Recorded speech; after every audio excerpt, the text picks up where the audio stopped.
My name is Caleb Meyer, and until a few months ago, I thought taking a caretaker's job at a cemetery would be peaceful, quiet, simple, a place where nothing living disturbed you, and the dead certainly couldn't. But Willow Bend Cemetery in southern Louisiana is not a place for peace. It is a place of rules, rules I didn't understand at first, rules I learned the hard way. The job interview took place at dusk, inside a small wooden office beside the main iron gate. The place looked older than the cemetery itself, its paint peeling and roof sagging as if it carried the weight of years of secrets. The hiring manager was a thin woman named Miss Thorne, with white hair coiled tightly on her head and eyes that didn't blink nearly enough. She didn't ask about my experience. She didn't ask about references. All she wanted to know was whether I could follow instructions without question. I should have walked away then, but I needed the money, needed a place to stay, and she offered both. A small caretaker's house stood on the far side of the cemetery, a run-down but fully furnished cabin surrounded by willow trees and hanging moss. Rent-free, she said, if I kept the grounds clean and followed the rules. And then she handed me a yellowed sheet of paper. The rules. There were 7 of them. Rule 1. Once the sun begins to set, close the wrought iron gate. Do not open it again until sunrise, no matter who or what asks to come in. Rule 2. Never cross the Creek of St. Adeline after dark. Rule 3. If you hear someone calling your name from the Mausoleum District at night, do not respond. It is not someone you know. Rule 4. Keep the lantern outside your door lit from dusk till dawn. Rule 5. At midnight, without fail, place a fresh flower on grave 17B. Do not look behind you while doing so. Rule 6. If the ground starts shifting or breathing, leave the area immediately. Rule 7. Never, under any circumstances, let the woman in the black veil walk beside you. I let out a small laugh as I read the list, thinking it was some kind of local superstition or an attempt to spook the new guy. But Miss Thorne didn't smile. She didn't even twitch. She simply folded her hands on the desk and said, "You'll come to understand." The first 2 weeks were quiet. The cemetery was huge, almost 30 acres of land stretching beneath ancient oak trees dripping with gray Spanish moss. The wind seemed heavier here, as if it carried the memories of everyone buried beneath it. Some graves were old, so old the names had been worn down until they were nothing but soft, shallow scratches.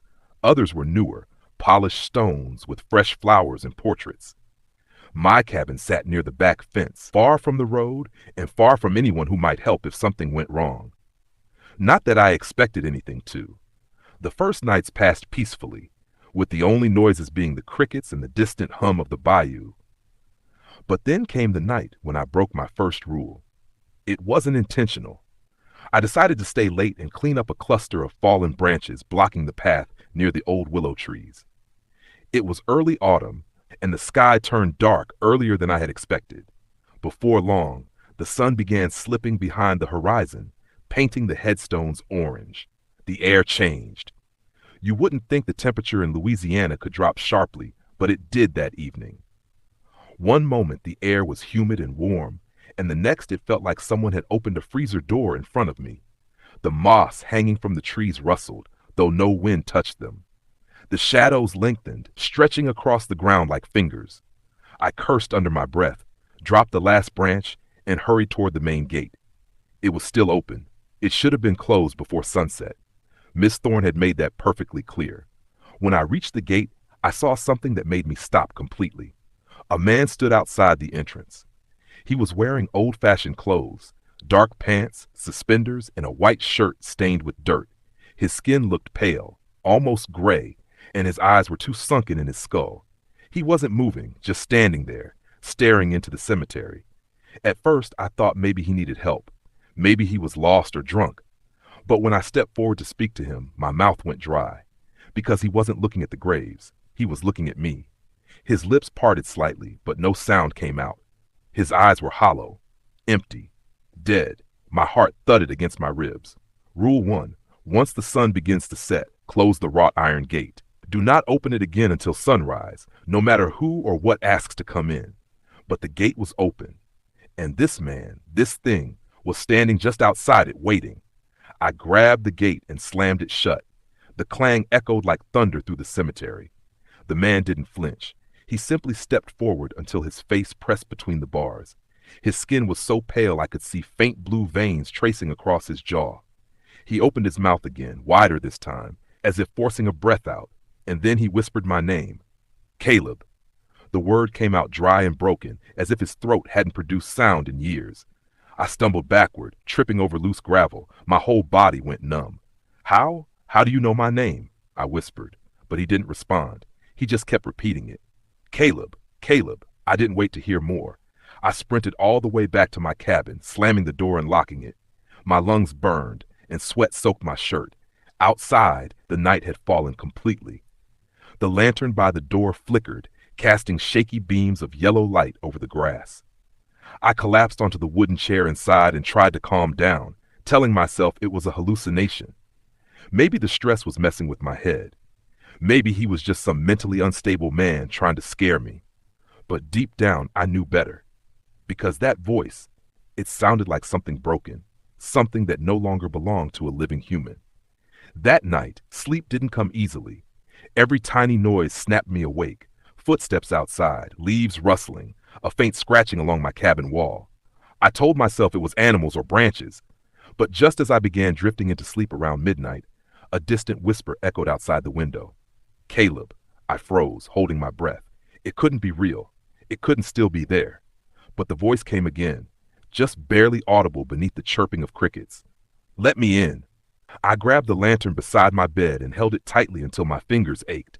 The rules said the lantern must stay lit from dusk till dawn, so I kept it close, like a shield, like a weapon. When the sun finally rose, the voice vanished and the world returned to normal. But I didn't. I went straight to Miss Thorne's office as soon as she arrived. Someone was at the gate last night, I told her. He knew my name. Miss Thorne sighed as if she had expected this. That was not someone, she said quietly. That was something. And it is precisely why we closed the gate.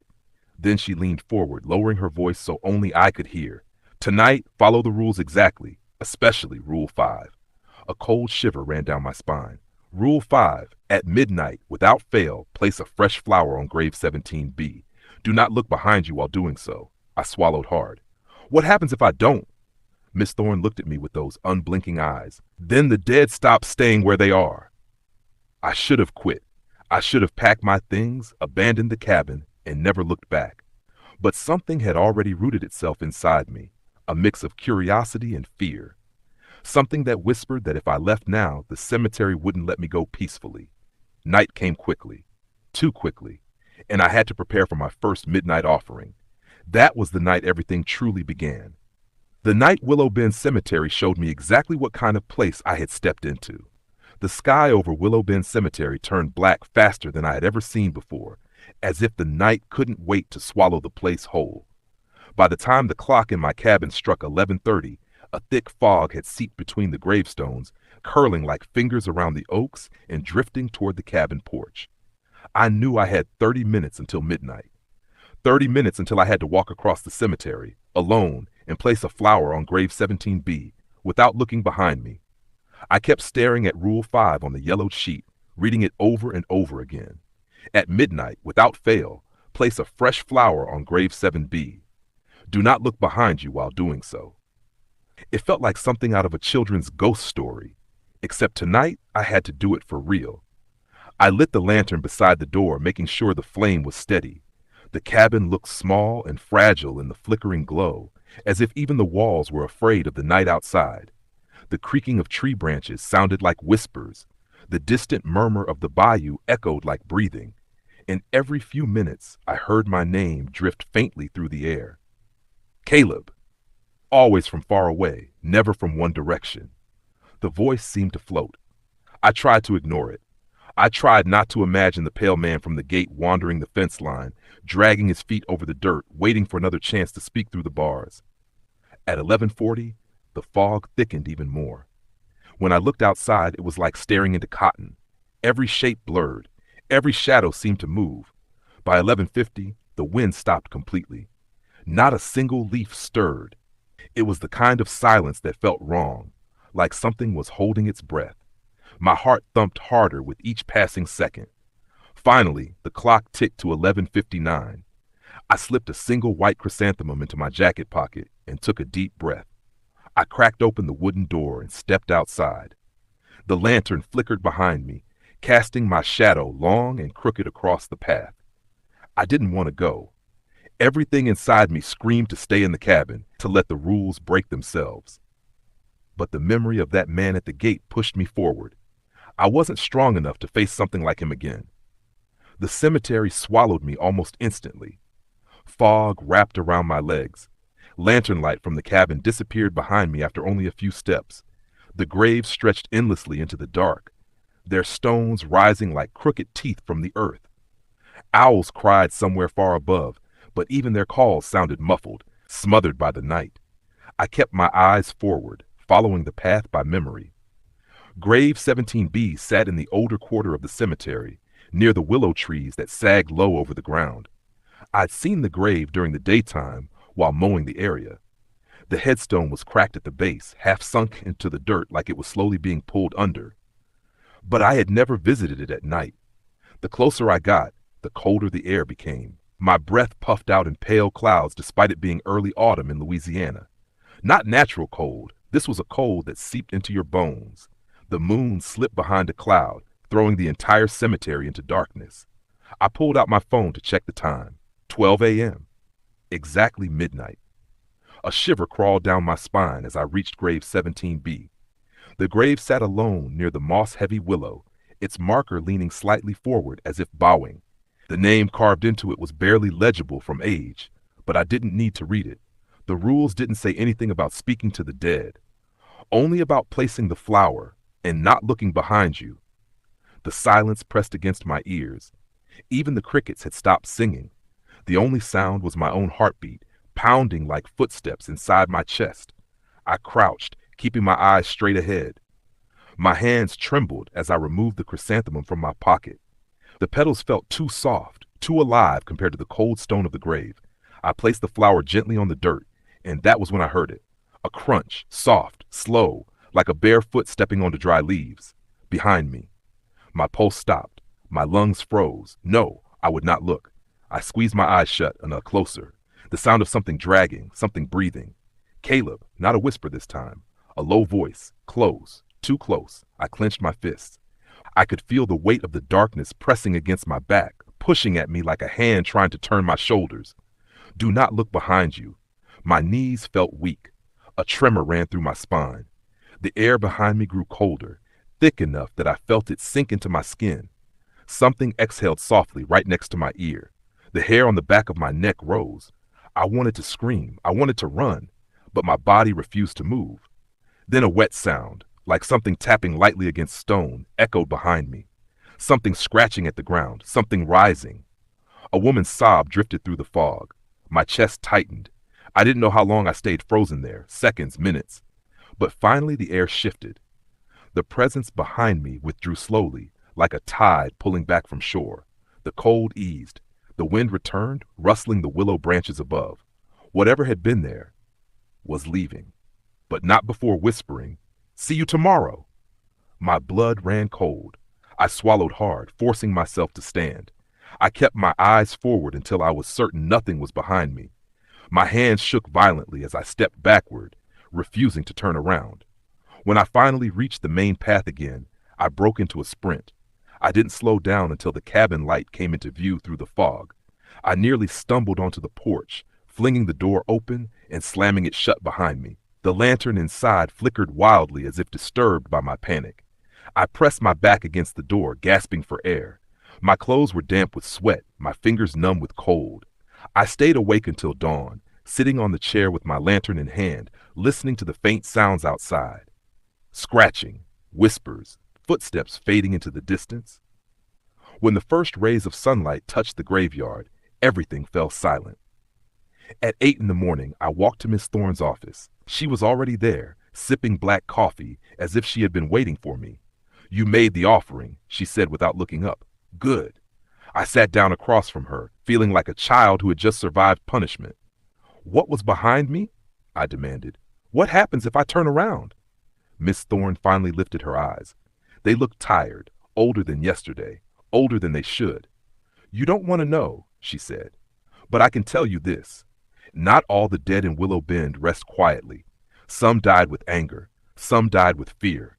And some, she paused, some were never meant to die at all. Those are the ones that walk at midnight. I felt sick. Is grave 17B one of those? No, she murmured. Grave 17B keeps them still. The flower is an offering, a reminder, a symbol of peace so they do not rise. They will tolerate your presence only if you honor that offering. And the voice behind me? Mrs. Thorne's face went grim. That is one who refuses peace, one who tries to lure the living toward the graves. It is important you never respond, never turn, and never acknowledge it. A chill crawled up my spine. I opened my mouth to ask another question, but Miss Thorne cut me off. Tonight will be harder. The first night always stirs them. My stomach sank. The first night? Meaning there was more, much more. She leaned forward, lowering her voice. Make sure you stay away from the Creek of St. Adeline after sunset. My fingers tightened. Why? The creek divides the living from those who wander, she said. If you cross it after nightfall, they will think you belong with them.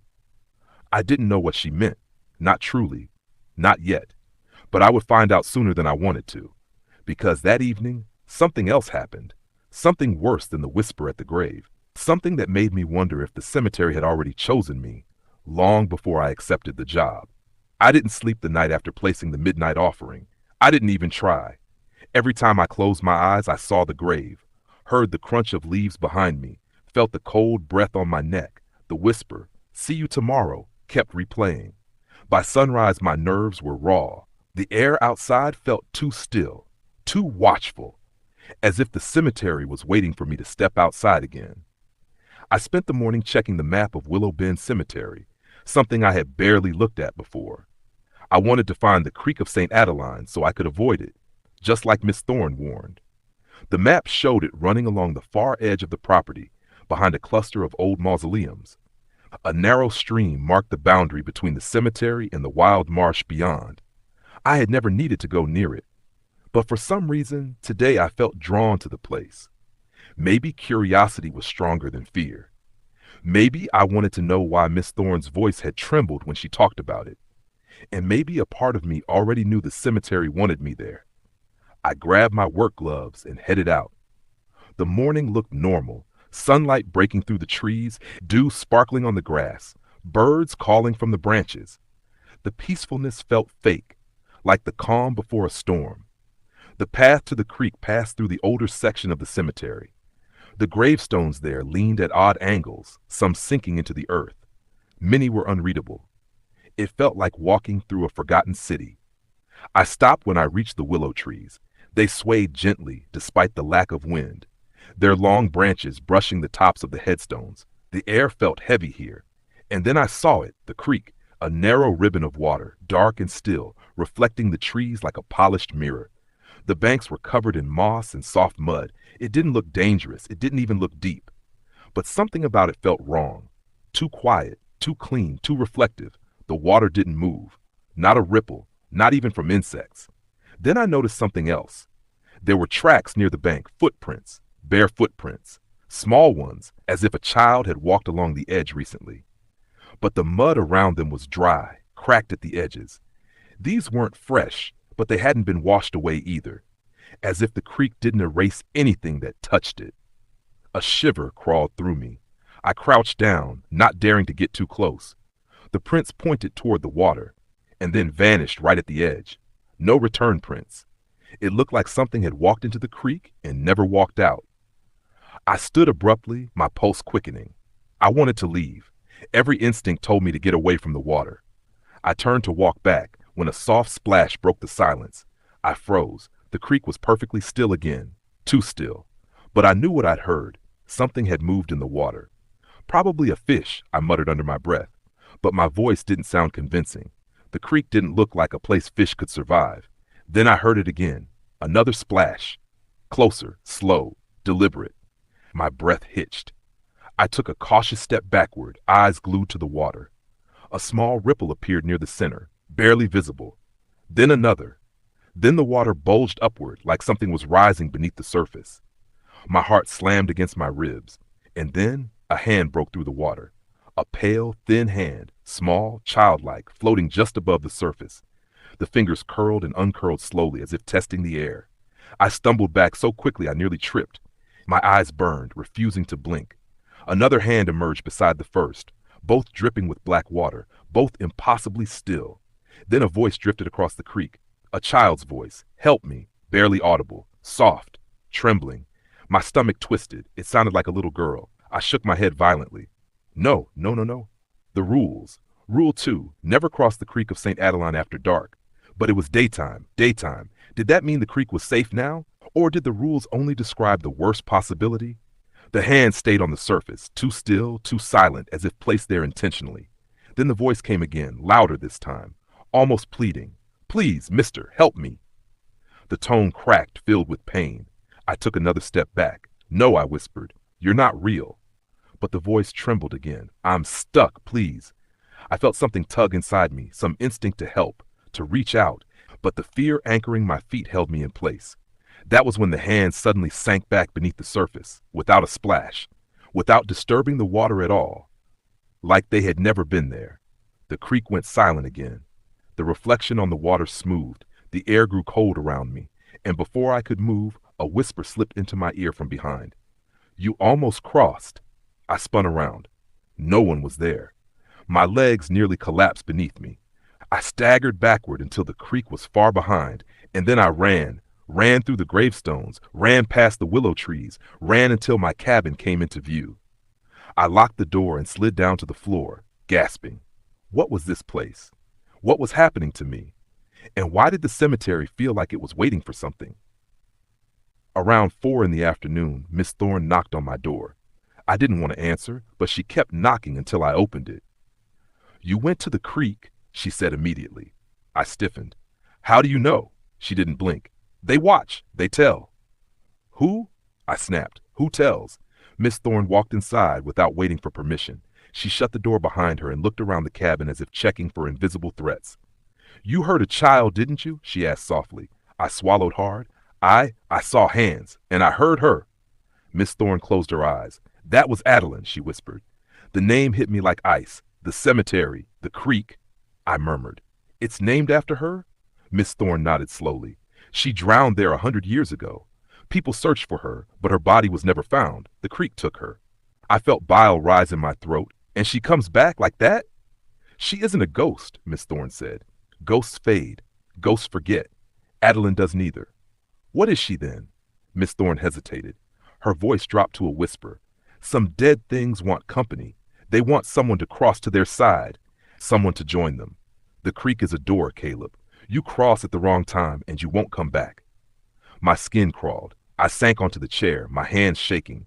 Why didn't you warn me sooner? I demanded. I did, she replied. I told you to stay away. I buried my face in my hands. She sounded real. That's what makes her dangerous, Miss Thorne whispered. She sounds like what you fear, or what you pity. She knows what makes you step closer. My heart pounded. And that voice you heard behind you, the whisper saying you almost crossed, that wasn't Adeline. I looked up sharply. Then who? Miss Thorne backed toward the door, her face pale. There is more than one presence in Willow Bend, she said. Adeline draws people to the water, but the other one, she gripped the doorknob tightly. The other one follows those it chooses.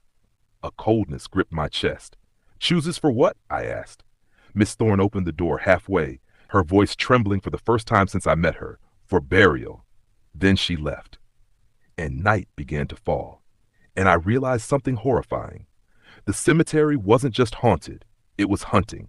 And tonight, I still had to make the midnight offering, with something following me now. Something that knew my name, something that walked behind me, something that whispered, see you tomorrow. The sun dropped out of the Louisiana sky faster than I expected. One moment the trees were glowing gold in the late afternoon light, and the next they were turning black, swallowed by the same darkness that had terrified me the night before. By the time the clock in my cabin hit 11:30 p.m., my hands were already trembling. I sat at the small table, staring at the single white chrysanthemum lying in front of me. It looked like a fragile thing, small, soft, harmless. But carrying it to grave 17B felt like walking directly into the jaws of something patient and hungry. Miss Thorne's warning echoed in my mind. The other one follows those it chooses. chooses them for burial. My chest tightened. Something had chosen me. I didn't know what it was. I didn't know why it whispered my name. I didn't know why it stood behind me at grave 17B, breathing down my spine like I was already a corpse. But I knew one thing: it would be waiting tonight. At 11:45, I stood up. My legs felt heavy, as if the air itself was resisting my movement. I tucked the chrysanthemum into my jacket pocket and lit the lantern. The flame quivered instantly, flickering like it wanted to run from the dark. I swallowed hard and opened the cabin door. The fog was thicker tonight, so thick it felt alive. It curled around my feet, cold and dense, clinging to my clothes like tiny grasping hands. The moment I stepped outside, the wind died. The trees stilled, and I heard it, a faint whisper drifting through the fog. Khalib. Slow. Drawn out. Too close. My whole body stiffened. I knew that voice, the same one that had stood behind me last night at the grave. I forced myself forward. Each step felt heavier than the last. The lantern glow barely reached a foot in front of me before dissolving into the fog. My breath left my body in ragged bursts. I kept my eyes locked on the faint outline of the path, repeating the rules in my head like a prayer. Go to grave 17B. Place the flower. Do not look behind you. Lightning cracked distantly. No thunder, just the flash. For a moment, the entire cemetery lit up in harsh white, and that's when I saw it. A tall shadow standing between the graves, not moving, facing me. The lightning vanished, plunging everything back into darkness. I froze. My heart hammered painfully. I could still feel its presence even without seeing it.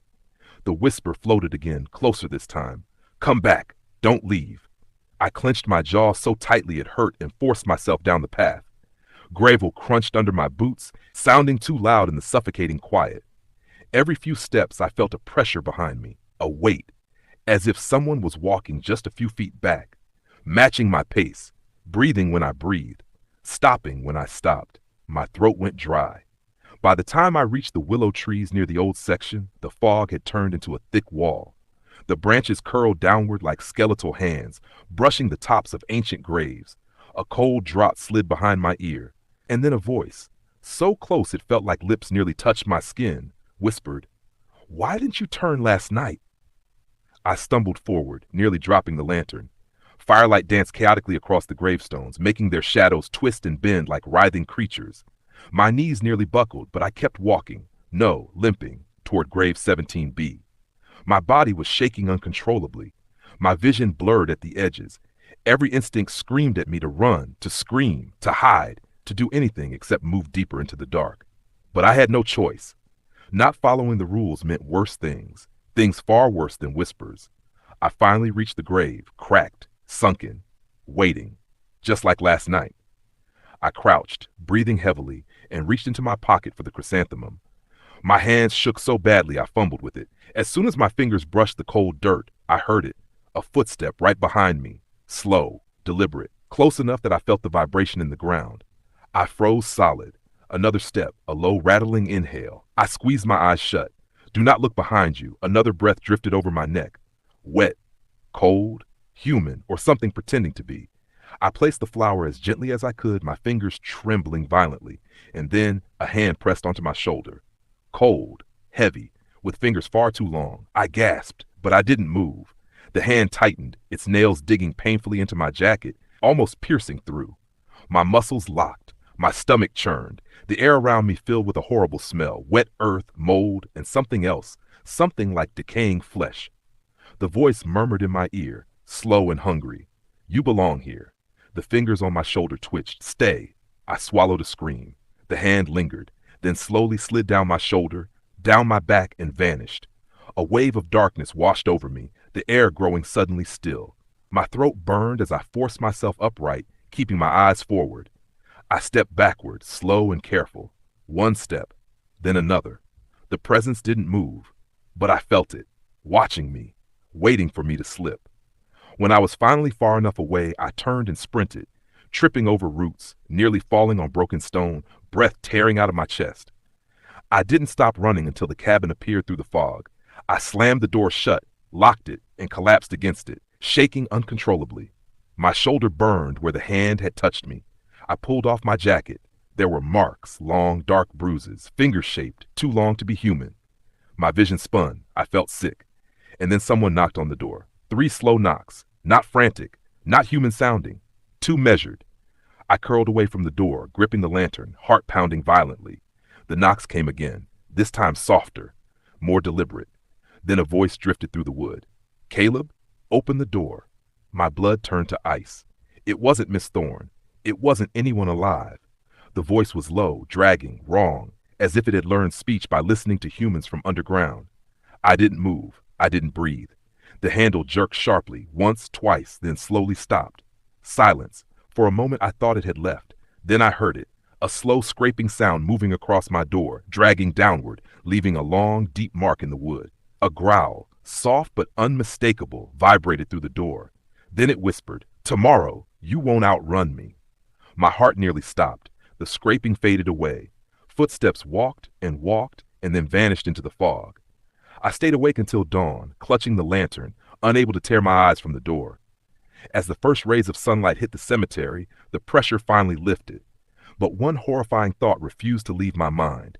If it could touch me tonight, if it could knock, if it could speak through the door, what would stop it from entering next time? And worse, what did it want with me? I didn't sleep after what happened to Henry's truck. I didn't even sit. I paced around my cabin like someone waiting for a verdict, hands shaking, breath broken, nerves stretched thin like old fishing line. Every crackle of the heater made me jump. Every shadow felt alive. But sunrise came anyway, and with it came the knock, a soft one, careful, almost polite. I didn't need to open the door to know who it was. I knew that knock now like a curse written into me. Mrs. Duval, the caretaker who wasn't supposed to be alive. The woman I had seen floating above the graveyard. The ghost I'd watched disappear into fog. I forced myself to open the door. She stood on my porch, wearing the same black mourning dress she always wore, the lace stiff with age. Her skin looked like thin yellow paper stretched over bone. Her eyes were cloudy, like she saw something behind me instead of looking at me.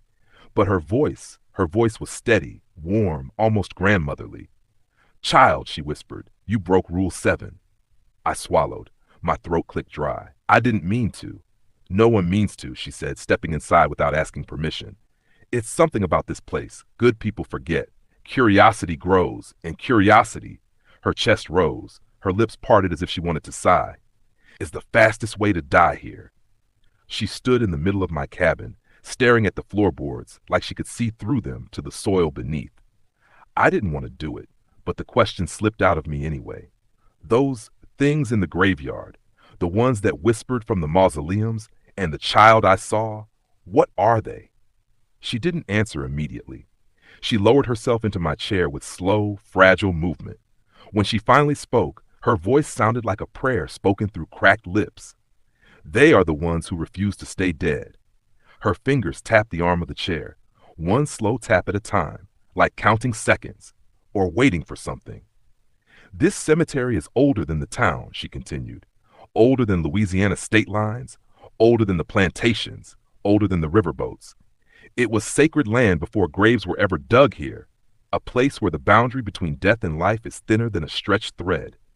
I shivered, because I already knew it was true. "I've seen them," I said quietly. "They whisper, they move, they know my name." She nodded. "They know the name of every caretaker. They remember every soul who's crossed this land. They remember every offering, every mistake, every trespass." Her cloudy eyes lifted toward me. "And they remember that you broke Rule 7. My stomach dropped. "I didn't go there at night. You didn't have to." Her breaths came shallow now. "They called you, and you listened." I felt cold crawl over my spine. "And now," she whispered, "they want you." I wanted answers, real answers, but she spoke in riddles and fragments like someone reciting scripture from memory. What I did understand was this: something in this cemetery chose me, something dead, something hungry, and last night it tried to climb out of its grave to meet me. But Mrs. Duval wasn't done talking. "There's something you must do tonight," she said, gripping my wrist with surprising strength. Her fingers felt like bird bones wrapped in parchment. "Something that may save you, but only if you listen." I nodded, not trusting my voice. "At the stroke of midnight, go to the oldest section." Her eyes sharpened slightly. To the grave with the iron cage around it. I knew the one. Everyone did. The barred grave, the stranger's plot, the one even the wind avoided. What's inside that grave? I whispered. She closed her eyes, the first one who refused to rest. Then she stood, shakily, and walked toward the door. She paused with her hand on the knob. Bring no light, she said. No lanterns, no flashlight, nothing. That made no sense. It'll be pitch dark. That is the point, she replied. If he sees you, you will not leave whole. Before I could ask anything else, she stepped off the porch and vanished. Not walked away. Not faded into the trees. 1 second she was there, the next she was gone, like a blown-out candle. A chill swept through the cabin. She was dead again, and she had left me with a task I didn't understand. Night arrived fast, too fast. The sky turned from gold to purple to black, like someone pulled a shade down over the world. By the time midnight inched close, the entire cemetery felt tense, like it was holding its breath. I stood at the door of my cabin, every part of me shaking. I didn't want to go. Every instinct in me screamed, stay inside, hide, lock the door, wait for sunrise. But I remembered Rule 9. You cannot skip the instructions once they have been given to you. Obedience buys survival. Disobedience buys attention. And something was already paying too much attention to me. So I stepped outside, into the dark, into silence so complete it pressed against my ears. No moon, no lamp, nothing but blackness. The kind of blackness where shapes don't exist until they touch you. I walked slowly, hands out in front of me, feet crunching leaves that suddenly sounded too loud. It took forever to reach the older section, the part where the graves leaned with age and the earth sank around them like tired shoulders. I sensed the barred grave before I saw it. The iron cage rose out of the darkness, tall and crooked, covered in rust that crackled when the wind touched it. The grave beneath was sunken deeply, like the earth had collapsed or something had clawed at it from below. I stopped. Everything in me trembled. What now? I whispered, though I knew she wasn't here to answer. But something else answered, from below the iron bars, from the swallowed black of that grave, a voice, low, deep, like it scraped its way up from the bottom of the earth. Caretaker, I froze. My breath locked in my throat. The soil inside the cage rippled, shifted. Then something pressed against it from underneath, like a hand pushing up through a blanket. Come closer. I stepped back instead. I couldn't help it. Terror made the decision for me. The voice grew sharper, angrier, like it expected obedience. Come, it said again. You were called. I shook my head. No. The soil broke. Something pushed through, a finger, thin, long, gray, with soil packed under the nail. It twitched. Then another finger surfaced. Then part of a hand. I couldn't move, couldn't scream, couldn't breathe. The thing in the grave spoke again, this time with a tone that chilled me more than its words. You should not have listened to the others. They lie. My body jerked with adrenaline, and I stumbled backward. They served the cage, it hissed. I built the cage. The iron bars rattled violently, trembling like something massive shoved against them from inside. They call me monster. A pause. The soil cracked wider. But I am the one who protects this place. A hand, an entire hand, slid out of the dirt, gripping the base of the bars. Skin clung loosely over bones. Veins dark as ink twisted across the wrist like roots. Let me out, it whispered, and I will protect you too. The bars shook again, louder this time, metal screeching against metal. Then, a voice behind me, soft, urgent. Don't listen. I spun around. Mrs. Duval stood only inches from me, face pale, hands trembling, eyes wide with fear. Not the calm, knowing fear she'd shown before. A different fear. Raw terror. She grabbed my arm with both hands. Run, she whispered. He's waking fully, and the cage won't hold him tonight. Behind us, the iron bars split with a deafening snap. The thing inside the grave screamed, a sound that didn't belong in any living throat. Run, she shrieked, and I did, with her beside me. If she was truly alive or a ghost running on fear alone, I couldn't tell. I ran through the graveyard as something climbed out of the earth behind us, something that had been waiting centuries to be free. I don't know how long I ran, maybe seconds, maybe hours. The darkness bent around us like a tunnel, and every gravestone blurred into the next. All I knew was that something ancient had finally managed to rise, and Mrs. Duval, the ghost who had guided me through every rule, was running like her life depended on it. But ghosts don't run, not unless something worse than death is chasing them. Behind us, the sound followed, A dragging, a scraping, a thud, like wet bone hitting dry earth, and then that voice, "Caretaker." It didn't sound human anymore. It sounded like a body learning to talk again after 100 years underground. Mrs. Duval yanked my arm, pulling me sharply toward the main path, her grip shockingly strong for someone whose hands looked brittle as dried leaves. "This way," she hissed. "How do we stop it?" I panted, stumbling over a root. "You don't," she said, breathless. "No caretaker ever has. You survive. That's the rule. Why didn't you tell me this would happen?" She glared at me with eyes full of old pain. "Because if I told you everything, you would have left, and leaving is worse than staying." "What does that even mean?" Her face tightened. "Run. Now." I didn't have the strength to argue, even if I wanted to. The sound behind us swelled, louder, closer. The earth trembled under my feet. Something was climbing out fast. Too fast. We reached the crest of a small hill, the only open spot in the cemetery, where moonlight finally touched the grass, just enough light to see the horror below. The cage was broken open, like a rib cage torn apart. The iron bars lay twisted and black, steam rising from them as if something acidic had melted through the metal. And the grave was empty. The earth churned in violent circles, like something too large had pushed through, dragging countless roots and bones with it. That was when I saw the shape moving between the tombstones. Not fully upright, not crawling either. A twisted in-between, like a man learning to stand for the first time while his limbs bent the wrong way. I watched a long gray arm latch onto a headstone, then another. Then it pulled its body up into the faint moonlight. My breath froze. It had no face, no eyes, just smooth stretched skin where features should be. But I felt it staring at me. The skin on my neck prickled. My heartbeat stopped. Everything in me went silent. "Caretaker," it moaned again, in a voice that rattled inside my ribs. Mrs. Duval stepped in front of me. "You cannot have him," she said, her voice trembling. "Not this one." The creature's head tilted like it didn't understand. Or maybe it did. Maybe it remembered her. Its jaw suddenly snapped open, longer than any human jaw should, stretching until thin strands of dark saliva dripped onto the earth. "You defied me once," the creature gurgled, pointing its head toward her. "You will not defy me again." Mrs. Duval took a shaky breath. "Run when I say," she whispered toward me. "No matter what happens, do you hear me? You run." I grabbed her arm. "I'm not leaving you." "You have to," she snapped. "I've held him back longer than any mortal could. But tonight the cage broke. It won't hold him again." Her lips trembled. "He wants a living caretaker, someone to bind him back to the grave, someone alive. That's why he called you."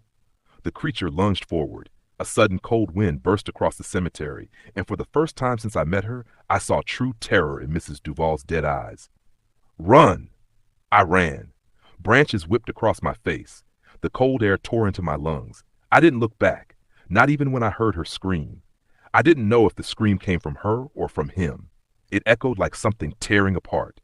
The cemetery warped into a nightmare of shadows and crooked stones. I pushed forward, heart pounding, breath burning, desperate to reach the caretaker's cabin, the only place with a boundary carved into the ground, a safe zone, the only safe place.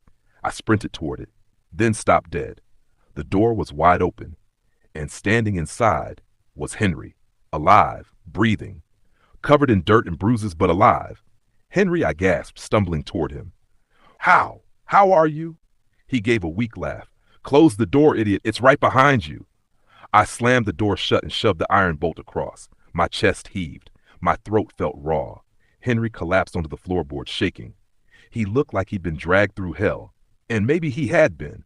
"Henry, how did you survive?" He looked up slowly, fear hollowing out his face. "I didn't, not really." He lifted his shirt. My stomach flipped. Long marks, deep, charred streaks, ran across his ribs, like something had gripped him with fingers made of burning metal. "It grabbed me," he whispered. "Dragged me halfway into the ground. I thought it was pulling me under forever." He swallowed hard. "But something pulled me back up." "What something?" He shook his head. "Didn't see it. Felt cold hands on my shoulders. Thought I was dead for sure." My breath stilled. Cold hands. There was only one cold hand in that graveyard that wasn't trying to kill us, Mrs. Duval. Before I could say anything, the cabin walls trembled. Once, twice, then violently. Henry scrambled to his feet. "Jesus, what is that?" We didn't get time to answer. A second later, the front window exploded inward as a long gray arm punched through it. Glass sprayed across the room. Henry screamed. I dove aside. The arm slid blindly along the wall, fingers bending backward, searching for us through the dark. Then it touched the boundary carved into the floor, and the creature shrieked a guttural, inhuman sound, jerking the limb back as smoke hissed from where it had touched the boundary. It can't come inside, Henry breathed. It can't cross the line. But the thing didn't need to come in. It just needed to break the cabin open. The roof shook as its other arm slammed against the walls, cracking wood, tearing shingles away. The lantern swung violently, throwing twisted shadows everywhere. It wasn't trying to grab us now. It was trying to destroy the only safe place we had. Henry shouted, "We have to reinforce the boundary." But the door suddenly burst inward, and Mrs. Duval staggered inside. Her dress was torn, her face was pale as moonlight, her hands shook uncontrollably. "He's stronger than before," she rasped, leaning against the wall. "The cage held him for a century, but once broken, he grows." I moved toward her. "Mrs. Duval?" "No," she said sharply. "The creature wants you, caretaker. Only you. If it gets you, it won't stop at the cemetery." "What does it want?" "To live again," she whispered. "Through you."